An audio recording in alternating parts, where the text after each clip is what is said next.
অপৰাধীৰ কোনো ধৰ্ম আছে নেকি? মই এতিয়া অসমখন এজন মানুহে চলাই আছে। নিশ্চয় এজন মানুহে যদি কয় উঠ উঠে, যদি কয় বহ বহে। ভিডিঅ'টো ক্লিক কৰাৰ বাবে ধন্যবাদ জনাইছোঁ। আজি মোৰ সৈতে আছে সামাজিক তথা ৰাজনীতিৰ লগত জড়িত আশিক জিয়াউল দা। দাদা স্বাগতম জনাইছোঁ আমাৰ এই চেনেলটোলৈ।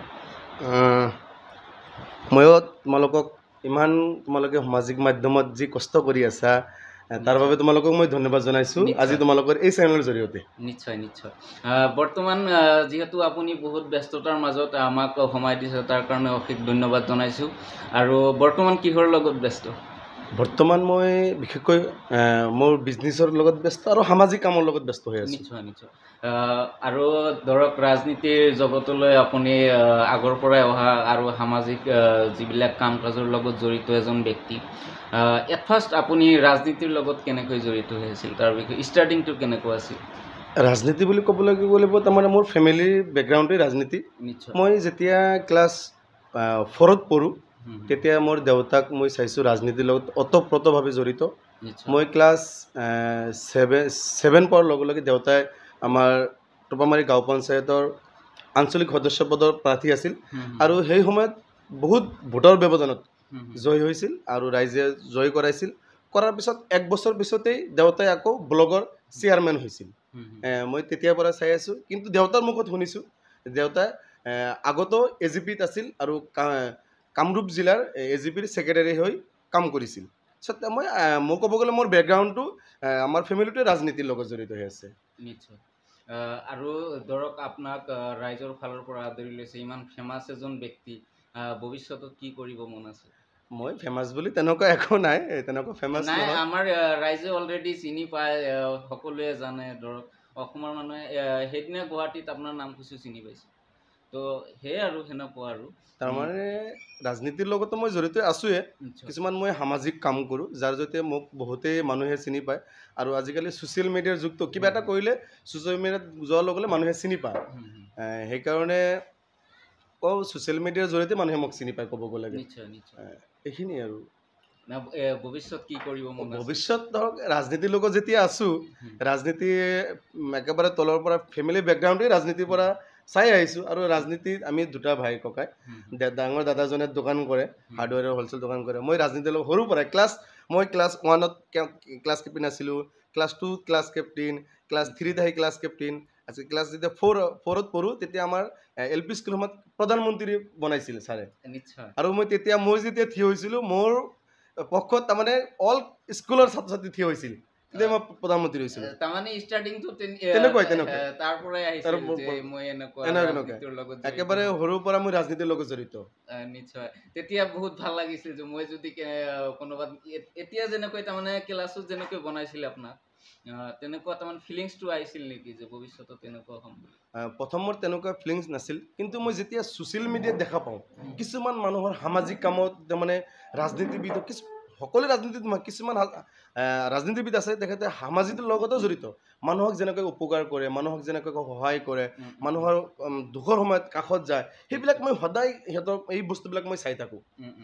মোৰ মনত ধাৰণা লাগিছে, মই যদি মানুহক সহায় কৰিব পাৰোঁ, কিবা নহয় যিকোনো প্ৰকাৰে, খালি ৰাজনীতিৰ ক্ষেত্ৰত নহয়, যিকোনো নিজৰ ব্যক্তিত্বৰ ফালৰ পৰা যদি সহায় কৰিব পাৰোঁ তেতিয়া ভাল লাগে। সেইকাৰণে মই ভাবোঁ যে মই ব্যক্তিত্বভাৱে সহায় কৰিম, আৰু ৰাজনীতিত যাই যদি কিবা এটা পদবী ল'ব পাৰোঁ বা কিবা এটা প্ৰতিনিধি হ'ব পাৰোঁ তেতিয়া আৰু মই বেছি সহায় কৰিব পাৰিম। সেইটো মোৰ তাৰমানে, আৰু ভৱিষ্যতত মই ৰাজনীতিৰ লগত থাকিম আৰু সামাজিক কামো কৰি যাম। আগত যিহেতু আমাৰ সমষ্টিত ধৰক হিন্দু মানুহে সিহঁতে মানে নেতৃত্ব কৰিছিল বা নিৰ্বাচন খেলিছিল, এতিয়া ধৰক আমাৰ মাইনৰিটি এলেকাৰ পৰা এইবাৰ চান্স আছে আমাৰ, তো প্লানিং চলি আছে নেকি কিবা? তেনেকুৱা প্লেনিং নাই, যদিও মানে সামাজিক কামবোৰ ৰাজনীতিৰ লগত জড়িত আছেতো। এতিয়া বহুত অপেক্ষাৰ অন্তত আমাৰ এই সমষ্টিখন এতিয়া আমি জেনেৰেল পাইছোঁ, আৰু আমাৰ মানুহে, মই নহয়, যিকোনো আমাৰ মুছলিম সম্প্ৰদায়ৰ মানুহে ইলেকশ্যন খেলিব পাৰিব, ইয়াত প্ৰতিনিধিত্ব কৰিব পাৰিব।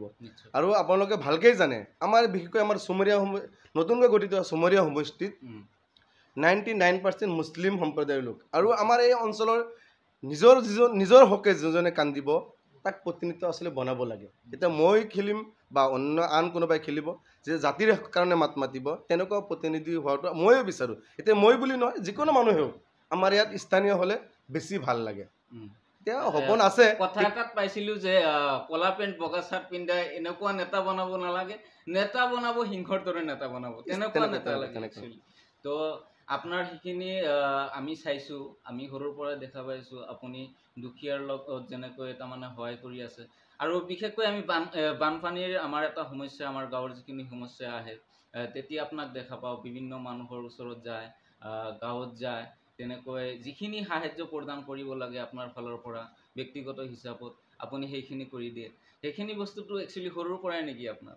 মই একেবাৰে মোৰ এইটো স্বভাৱ, মই বন্ধু বান্ধৱ মোৰ যিমান আছে, যিমান ফ্ৰেণ্ড চাৰ্কুলাৰ আছে, মই কিবা হ'লেও মই কিবা যিকোনো প্ৰকাৰে শাৰীৰিক হওক আৰ্থিক হওক যিকোনো মই সহায় কৰিবৰ কাৰণে চেষ্টা কৰোঁ।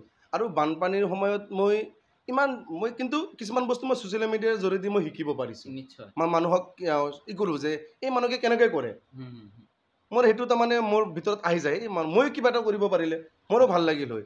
মই যোৱা বছৰ, এই বছৰত মই কৰিছোঁ, তাৰ আগৰ বছৰ মই ইমান বানপানী হৈছিল আমাৰ, বিশেষকৈ আমাৰ অঞ্চলত, আমাৰ নতুনকৈ সমষ্টি হোৱা চমৰীয়া সমষ্টিত কোনো এজন নেতা, কোনো এজন মানুহে কোনো সহায় কৰা নাছিল। মই নিজে চকুৰে চাইছোঁ। কিন্তু এতিয়া মোৰ বেয়া লাগিছিল যে ইমান আজিকালি আমি কি কৰোঁ, মানুহৰ ভোট লওঁ। এতিয়া ভোটৰ সময়ত আমি বহুত প্ৰতিশ্ৰুতি দিওঁ যে আমাক ভোট দিয়ক, মই এইটো কৰিম সেইটো কৰিম, আপোনালোকৰ দুখৰ সময়ত থিয় হ'ম। কিন্তু মই কোনো নেতাক, আমি না কংগ্ৰেছ কওক, না AGP কওক, না BJP কওক, না UDF কওক, কোনো দলৰ নেতাকৰ্মীক মই দেখা পোৱা নাছিলোঁ। তেতিয়া মোৰ অলপ হিংসা হৈছিলে সেইসকল ব্যক্তিৰ ওপৰত। নিশ্চয়। যে যেতিয়া ভোটৰ সময়ত নিজৰ প্ৰয়োজনৰ সময়ত যেতিয়া আমি মানুহৰ ওচৰত যাওঁ, মানুহৰ প্ৰয়োজনৰ সময়ত আমি যাব লাগিব। তেতিয়া মই মনে মনে ভাবিছিলোঁ যে মোৰ ইমান আৰ্থিক অৱস্থা ইমান ভাল নহয়, তথাপিও মই নিজে ইনকাম কৰোঁ। তাৰ ফালৰ পৰা মই ভাবিছোঁ যে মই 10 টকা ইনকাম কৰোঁ, মই 5 টকা মানুহক খুৱাম।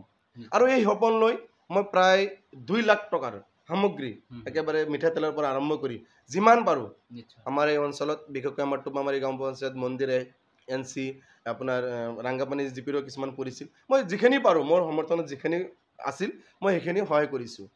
এই বুলিও মই তেনেকুৱাকৈ কিবা হ'লেও ৰাইজৰ সন্মুখত লৈ ধৰিছোঁ। চৰকাৰৰ ফালৰ পৰা কোনো সঁহাৰি নোপোৱাকৈ মই দেখাও নাই। আমাৰ এই ওচৰ, মই নিজে গৈছোঁ আৰু সুধিছোঁ, আপোনালোকে মোৰ ফেচবুকত দিয়া আছে চাব, মই নিজে সুধিছোঁ মানুহখিনিক যে আপোনালোকে চৰকাৰী কিবা অনুদান পাইছে নেকি, নাই পোৱা।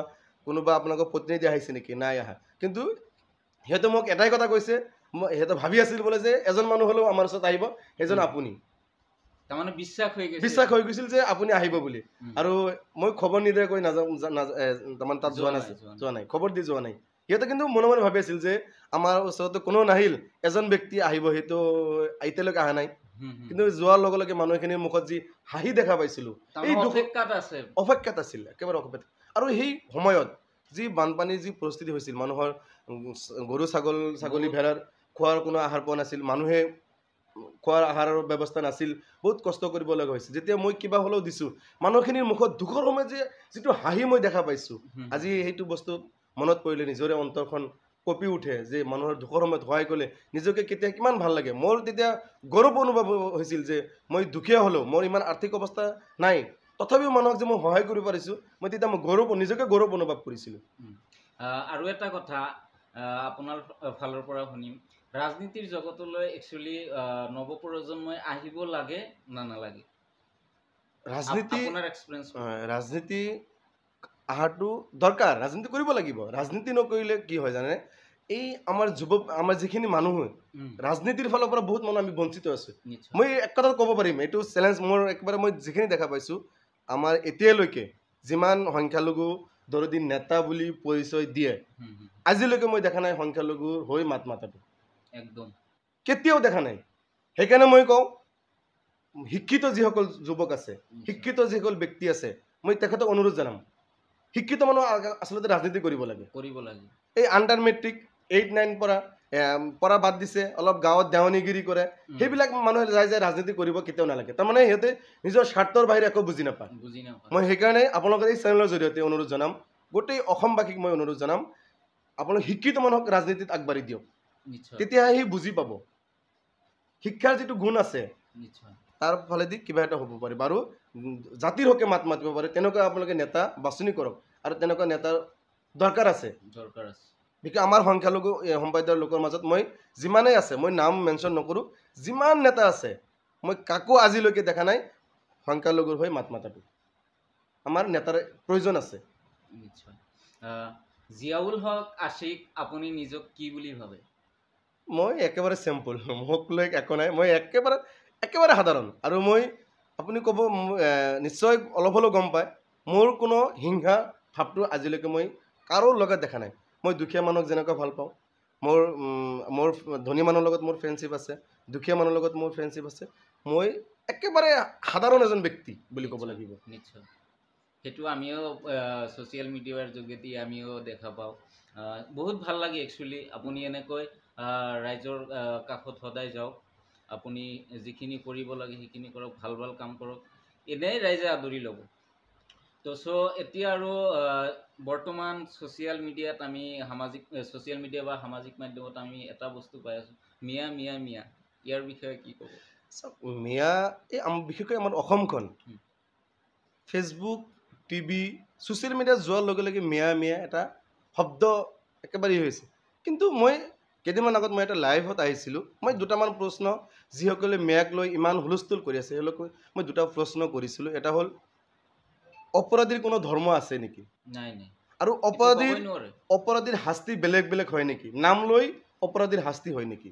চাওক, মই বেছি দিনৰ কথা নকওঁ, এই এসপ্তাহ 10 দিনৰ ভিতৰত যিখিনি অপকৰ্ম আমাৰ অসমত হৈছে, ধৰ্ষণকাণ্ড হওক, চুৰি হওক, ডকাইত হওক, যিমানবোৰ হৈছে, মই ছ'চিয়েল মিডিয়াত ওপৰত ভিত্তি কৰি কৈ আছোঁ, তাৰ বেছি সংখ্যক কিন্তু আন সম্প্ৰদায়ৰ মানুহে কৰিছে। যদি 20 জনে বেয়া কাম কৰিছে, তাৰ ভিতৰত 4-5 জনহে মুছলিম সম্প্ৰদায়ৰ লোক, আৰু বাকীখিনি কিন্তু বেলেগ সম্প্ৰদায়ৰ লোক। মই সেইকাৰণে কৈছোঁ, যিসকলে মিয়া বুলি আমাক তুষ্ট তাচ্ছিল্যৰে সদায় ছ'চিয়েল মিডিয়াত বা যিকোনো টিভি চেনেলত যাই কিনে আমাক বকি থাকে, মই সেইসকল ব্যক্তিক অনুৰোধ জনাইছোঁ, ভাই এইটো শংকৰ আজানৰ দেশ। নিশ্চয়। আৰু এটা কথা মই এইটো গৌৰৱেৰে ক'ব পাৰোঁ, আমি ইছলাম ধৰ্মৰ লোক, আমাৰ ইছলামত কিন্তু অশান্তিৰ কথা কেতিয়াও কোৱা নাই। ইছলাম মানে হ'ল শান্তি। ক'তো লিখা নাই যে অশান্তি আছে। অশান্তি ক'তো লিখা নাই। ইছলাম মানে হ'ল শান্তি, আৰু আমি সদায় বিচাৰোঁ শান্তিৰে মানুহৰ লগত মিলা প্ৰীতিৰে কেনেকৈ চলিব পাৰোঁ, আমি কাকো ভেদাভেদ নকৰোঁ। মোৰ এটা কথা আপুনি অলপ চিন্তা কৰিব, মই এজন মুছলিম সম্প্ৰদায়ৰ লোক, আন কোনোবা এজন হিন্দু সম্প্ৰদায়ৰ লোক, হিন্দু সম্প্ৰদায়ৰ লোকজনৰ যদি ক'ৰবাত কাটি যায়, কিন্তু ৰঙা তেজ ওলাব। আৰু মই মুছলিম সম্প্ৰদায়ৰ লোক, মোক যদি ক'ৰবাত কাটি যায়, কিন্তু ৰঙা তেজ ওলাব। এই তেজখিনি যদি এক হ'ব, কিন্তু তেতিয়া কিন্তু তাত হিন্দু মুছলিম কিন্তু ভাগ ভাগ কৰিব নোৱাৰিবি। আৰু এটা ডাঙৰ কথা, যেতিয়া মই আজিলৈকে এইটো মই ক'ব নালাগে, তথাপি কৈছোঁ, 18 বাৰ ব্লাড দিছোঁ।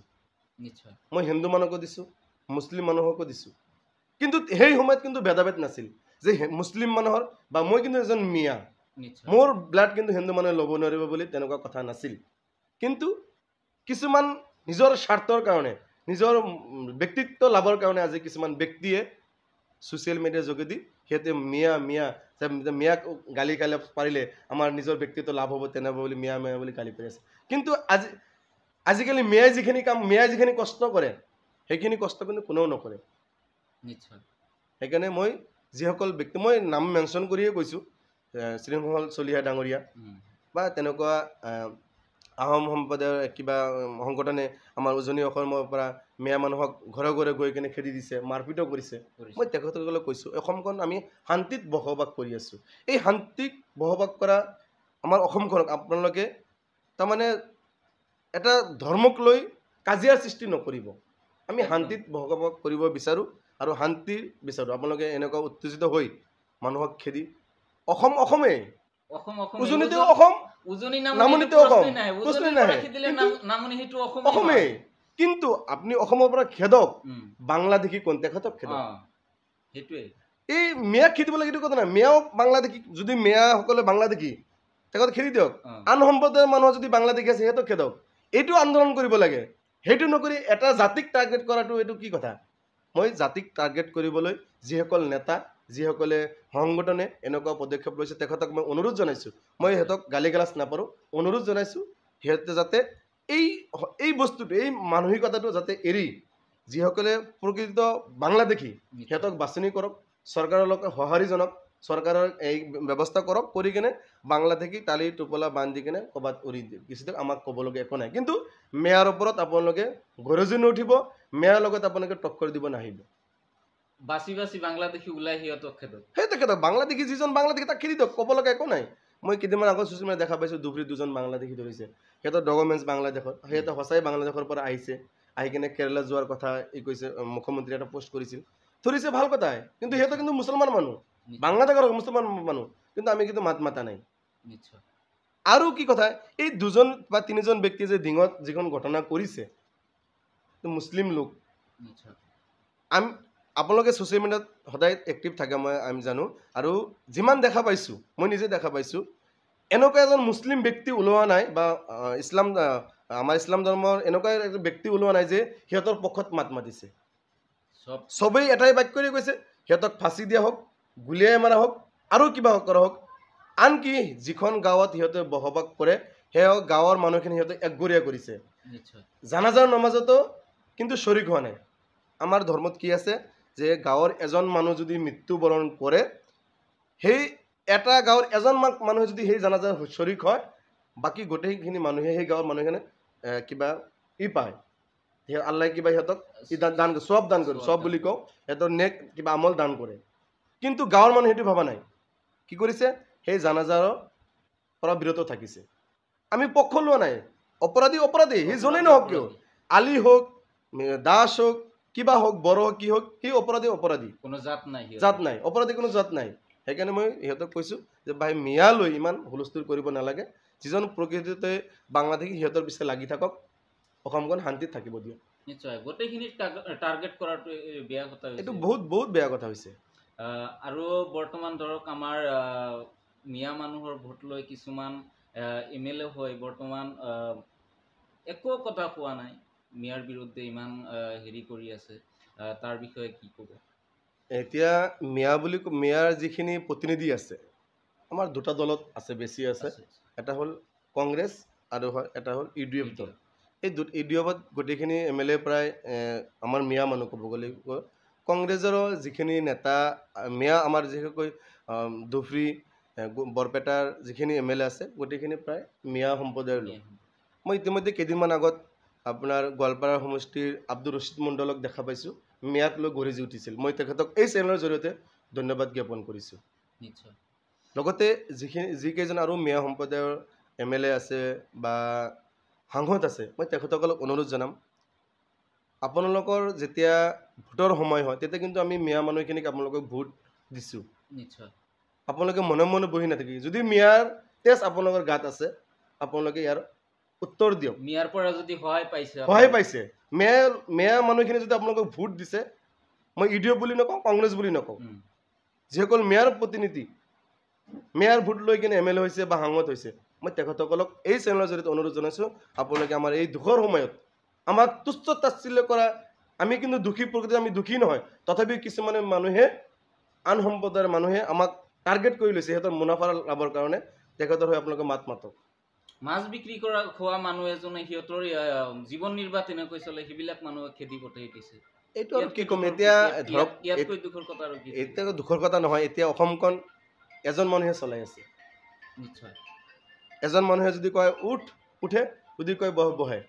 এইটোৱে দেখা পাইছোঁ, এজন মানুহে চব কিছু সকলো বস্তু কৰি আছে। মই তেখেতক মই অনুৰোধ জনাম, আপুনি কিন্তু এটা সময়ত এই মেয়া মানুহৰ ঘৰে ঘৰে গৈছিল। নিশ্চয়। আপুনি মছজিদ মন্দিৰ এতিয়া আপোনাৰ নাছিল যে মই মন্দিৰত যাওঁ, মই মছজিদত যাব নোৱাৰিম। মই বহুত ধৰ্ম সভাতো আপোনাক দেখা পাইছোঁ, চবতে গৈছিল। তেতিয়া আপুনি, কিন্তু বৰ্তমানো মই তেখেতক কওঁ, এই চেনেলৰ জৰিয়তে কওঁ, তেখেতৰ যিজন একেবাৰে খাছ মানুহ, যাৰ এডভাইজত চলে, সেইজন মানুহ কিন্তু মুছলিম হয়। নিশ্চয়। মই জনামতে তেখেতৰ ড্ৰাইভাৰো মুছলিম হয়, তেখেতৰ ৰান্ধনীও মুছলিম হয়। কিন্তু তথাপিও নিজৰ স্বাৰ্থৰ কাৰণে, নিজৰ লাভৰ কাৰণে, নিজৰ ৰাজনীতি মুনাফাৰ কাৰণে, লাভৰ কাৰণে আপুনি আমাৰ মিয়া মানুহখিনি গালি নাপাৰিব। নিশ্চয়। মই এই চেনেলৰ জৰিয়তে তেখেতক অনুৰোধ জনাইছোঁ। আৰু আপুনি এটা সময়ত কংগ্ৰেছৰ লগত ওতঃপ্ৰোতভাৱে জড়িত, তাৰপিছত আপুনি AIUDFত কিয় যোগদান কৰিলে? AIUDFত যোগদান কৰাৰ কথা, মই কংগ্ৰেছ, এতিয়াও কংগ্ৰেছী বুলি ক'ব পাৰি। মই UDFত এইটো আচলতে এনচাৰটো অলপ মোৰ কাৰণে বহুত দিয়াটো অলপ জটিল হৈ আছে, তথাপিও মই দিছোঁ। আমাৰ বিশেষকৈ আমাৰ বক সমষ্টিত এটা পন্থী বুলি এটা আগৰ পৰাই চলি আহিছে। নিশ্চয় নিশ্চয় আমাৰ ধৰক হন্তলি বুলি ক'লে এটা শ্বাহজাহান, আমাৰ জেদপি শ্বাহজাহান নামৰ এজন ব্যক্তি আছে জিলা পৰিষদ, তেখেতে এটা পন্থী বুলি এটা সজাইছে আৰু আমাৰ এটা MLA পন্থী হৈ থাকে। নিশ্চয় আমি দেখা পাইছোঁ মোৰ ফেমিলি বেকগ্ৰাউণ্ডৰ সদায় সৰুৰ পৰাই শ্বাহজাহানদাৰ লগত সদায় ওতপ্ৰোতভাৱে জড়িত হৈ আছিল আৰু ময়ো ব্যক্তিত্ব হিচাপে শ্বাহজাহানদাক সন্মান কৰোঁ, তেখেতৰ লগত ময়ো আছিলোঁ। তেখেতে যেতিয়া UDF-ত জইন কৰিলে, নিশ্চয় তেতিয়া জইন কৰাৰ লগে লগে আমাকো তাৰমানে মানুহে সামৰি ল'লে যে আমিও UDF-ত জইন কৰিছোঁ। হয়, মই নিজেও UDF-ত বদৰুদ্দিন আজমলৰ পৰা মই নিজেও গামোচা লৈছোঁ, মই UDF-ত জইন কৰিছিলোঁ। কিন্তু জইন কৰাৰ পিছত মই ষ্টাডি কৰিলোঁ UDF-টো, মই একেবাৰে আজিলৈকে কোনো মেল মিটিঙত মই যাই পোৱা নাই। আজিলৈকে মই UDF-ৰ অফিচ কেনেকুৱা মই ক'ব নোৱাৰিম। মই জইন কৰিছোঁ ঠিকেই, ক'ব নোৱাৰিম, কিন্তু মই যেতিয়া ষ্টাডি কৰিলোঁ যে নাই, UDF-টো আমাৰ কাৰণে ফেক্ট নহয়, আমাৰ কাৰণে একো নহয়, UDF-এ আমাৰ কাৰণে একো কৰিব নোৱাৰিব। UDF-ত মই যদি জইন কৰোঁ, UDF-ত যদি মই কাম কৰোঁ, মই ৰাইজৰ একো কৰিব নোৱাৰিম। মোৰ সপোন সৰুৰে পৰা দুখীয়া ৰাইজৰ কিবা এটা কৰিব লাগিব, দুখীয়া ৰাইজৰ ওচৰত যাব লাগিব, মোৰ তেনেকুৱা সপোন আছে। আৰু যদি মই UDF-ত কাম কৰোঁ, মই এইখিনি মানুহক একো কৰিব নোৱাৰিম। তেতিয়া মই লগে লগে মই UDF-টো মোৰ পৰা নাইকিয়া কৰি দিছোঁ। নিশ্চয় তাৰমানে ৰাইজৰ হকে কাম কৰিবলৈ হ'লে যিকোনো ফালৰ পৰা এটা হেৰি আহিব লাগিব, মই কাউণ্ট এটা আহিব লাগিব। তাৰমানে কি হওক, মইতো সিমান আৰ্থিক অৱস্থা ভাল নহয়। যেতিয়া মই নিজেও অলপ কৰিম, তেতিয়া ৰাজনীতিৰ ক্ষেত্ৰত যাই কিনে যদি কিবা এটা দলৰ পৰা মই সঁহাৰি পাম, তেতিয়া মই আৰু বেছিকৈ কৰিব পাৰিম। কিন্তু UDF-ত যাই কিনে মোৰ ভৱিষ্যত অন্ধকাৰ বুলি মই জইন কৰাৰ এসপ্তাহ পিছতেই গম পাইছোঁ। আৰু মই তেতিয়াৰ পৰাই আপোনালোকে চাব পাৰিব, মই ছ'চিয়েল মিডিয়াত কোনো মেল মিটিং কওক মই UDF-ত যোৱা নাই, কোনো পোষ্ট মই UDF-ৰ হৈ কৰা নাই। মোৰ ব্লাড কংগ্ৰেছ, মই সৰুৰ পৰাই আগত দেউতাই AGP কৰিছে, এইটো বেলেগ কথা। মই যেতিয়াৰ পৰা বুজি পাওঁ তেতিয়া দেউতাই কংগ্ৰেছী ব্যক্তি হয়। দেউতাই কেতিয়াও মানি লোৱা নাছিল মই UDF যোৱাটো। সেইকাৰণে মোৰ ব্লাডটো কংগ্ৰেছ আছে। তাৰমানে কংগ্ৰেছৰ দেউতাই যিহেতু 5 বছৰ এটা প্ৰতিনিধিত্ব কৰিছে কংগ্ৰেছৰ হৈ, সেই ব্লাড কংগ্ৰেছৰ পইচা আছে, এইটো ক'ব গ'লে কংগ্ৰেছৰ জৰিয়তে কিন্তু AP প্ৰেচিডেণ্ট হৈছিল, কিন্তু তাৰ পৰা কিন্তু কিবা অলপ ইনকাম কৰিছে, সেই ইনকামৰ পইচা কিন্তু আমি খাইছোঁ। সেইকাৰণে আমাৰ ব্লাডটো কংগ্ৰেছ হয় আৰু কংগ্ৰেছক মই কেতিয়াও পাহৰিব নোৱাৰিম। মই কংগ্ৰেছত থাকি কিনে যিখিনি মই ৰাজনীতি শিকিছোঁ, যিখিনি মই মানুহক কেনেকৈ সহায় কৰিব লাগে সেইটো শিকিছোঁ, যে মই কিছুমান কংগ্ৰেছৰ নেতাক মই সদায় শ্ৰদ্ধা কৰোঁ, সেইখিনি ব্যক্তিক মই সদায় স্মৰণ কৰোঁ যে এই ব্যক্তিকে কেনেকুৱাকৈ চলে, আৰু সেইটো মই আয়ত্ব কৰি লৈছোঁ। সেইকাৰণে মই আজিও কংগ্ৰেছী, আৰু মই আজিলৈকে কোনো দলত ভোট দি পোৱা নাই। কংগ্ৰেছৰ বাহিৰে মই কেতিয়াও ভোট দি পোৱা নাই। নাই, আমাৰতো UDF কেণ্ডিডেট হোৱাই নাই, তাৰপিছত কোনো এই প্ৰতিনিধি অহাই নাই, আমি কিন্তু UDF-ক ভোট দিয়া নাছিলোঁ। নিশ্চয় এতিয়া আৰু কেইজনমান ৰাজনীতিবিদৰ নাম কম, আপুনি সৰু সৰুকে এটা বা দুটা বাক্য কৈ দিব। বৰ্তমান মুখ্যমন্ত্ৰী হেমন্ত বিশ্ব শৰ্মা ডাঙৰীয়া, মই তেখেতক ব্যক্তিগত হিচাপে ভাল পাওঁ, কিন্তু তেখেতৰ বৰ্তমান যিখিনি কাৰ্য সেইখিনি বেয়া পাওঁ। গৌৰৱ গগৈ ক'ব গ'লে গৌৰৱ মানে গৌৰৱেই, তাক লৈ গৌৰৱ কৰিব পাৰি, ভৱিষ্যতৰ তাত উজ্জ্বল আছে। অসমৰ গৌৰৱ মানে সেই ভাৰতবৰ্ষৰ গৌৰৱ বুলি কওঁ, এদিন উজ্বলি উঠিব ভাৰতবৰ্ষত। নিশ্চয় আৰু প্ৰাক্তন মুখ্যমন্ত্ৰী সৰ্বানন্দ সোণোৱাল ডাঙৰীয়া, তেখেতক ব্যক্তিগত হিচাপে মই ভালেই পাওঁ। তেখেতে যদিও যেতিয়া মুখ্যমন্ত্ৰী আছিল, তেখেতৰ ভূমিকাসমূহ অলপ ভাল আছিল, বৰ্তমান মুখ্যমন্ত্ৰীতকৈ ভূমিকাসমূহ ভাল। নিশ্চয় আৰু অখিল গগৈ সদায় দুখীয়াৰ মাত মাতে, আৰু তেখেতেও জীয়াই থকালৈকে দুখীয়াৰ মাত মাতি থাকিব। লুৰিণজ্যোতি গগৈ মই তেখেতক ছাত্ৰ ৰাজনীতি যেতিয়া কৰিছিল তেতিয়া মই বহুত ভাল পাইছিলোঁ, কিন্তু তেখেতে ৰাজনীতিত আহি কিনেও কিবা এটা কৰিম বুলি ভাবিছিল, কিন্তু ছাকচেছ হোৱা নাই এতিয়ালৈকে। লাগি থাকিলে কিন্তু নিশ্চয় ছাকচেছ হ'ব, কষ্টৰ ফল মিঠা সদায়। তো এইখিনিতে আমি আশিক জিয়াউলদাৰ ওচৰত আহিছিলোঁ, আমাক বহুত সময় দিলে, তাৰ কাৰণে অশেষ ধন্যবাদ জনাইছোঁ। দাদা অশেষ ধন্যবাদ ইমানখিনি সময় দিয়াৰ কাৰণে। তো আজিলৈ ইমানেই সামৰণি মাৰিছোঁ। জয় আই অসম। ময়ো আপোনালোকক ধন্যবাদ জনাইছোঁ, মোক ইমান সুযোগ দিয়াৰ বাবে, মোক আগবাঢ়ি যোৱাৰ ক্ষেত্ৰত আপোনালোকে মোক সহায় কৰাৰ কাৰণে মই আপোনালোকক ধন্যবাদ জ্ঞাপন কৰিছোঁ। নিশ্চয় তাৰমানে সামাজিক আৰু ৰাজনীতিকৰ লগত জড়িত এজন ব্যক্তি, আমি সদায় চাই থাকোঁ দুখীয়াৰ হকে মাত মাতি থাকে, সেয়ে আমি আজি ভাবিলোঁ যে দাদাৰ লগত এটা পডকাষ্ট কৰিম, সেইকাৰণে আজিৰ পডকাষ্টটো কৰিলোঁ। আপোনালোকে চাই থাকিব আশা থাকিল। ধন্যবাদ জনাইছোঁ চবকে। তো এইখিনিতে সামৰণি মাৰিছোঁ। জয় আই অসম।